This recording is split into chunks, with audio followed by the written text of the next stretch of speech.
I believe we're seeing more and more and more an erosion of the human capacity towards empathy and compassion. So let me just say this.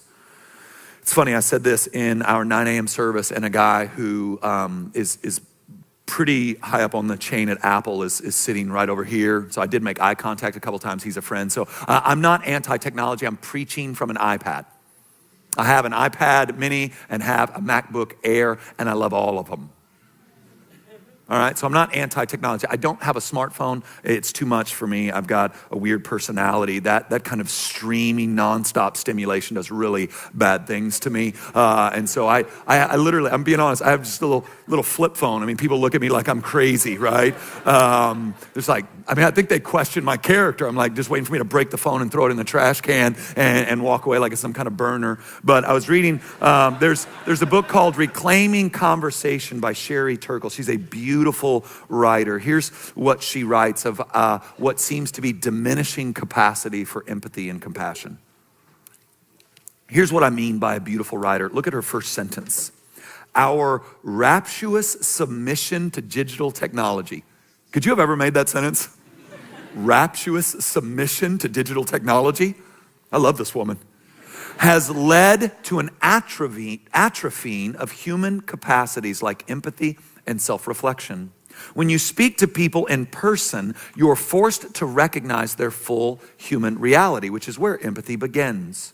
A recent study shows a steep decline in empathy as measured by standard psychological tests among college students of the smartphone generation. And conversation carries the risk of boredom, the condition that smartphones have taught us most to fear, which is also the condition in which patience and imagination are developed.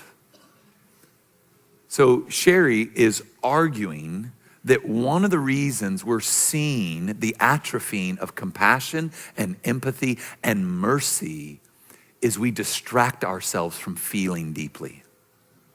So, and it's not just this stuff, it's everything about the world in which we live. So if you turn on the local news, let's forget Fox and CNN, which will sear your conscience. Let's just say local news, like even the local news switches gears so fast that it'll make your head spin. Like it'll be like 5 dead in a house fire in South Dallas, 3 children among the dead. And next up, Jojo the cat joined a spa in Uptown and has lost 4 pounds this week. Like how do you switch gears like that?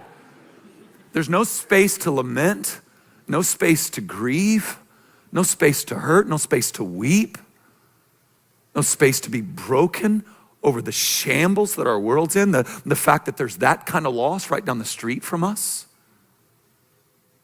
And there's the phone with apps and games and pretty pictures and all sorts of things to distract us from feeling deeply the brokenness of this world.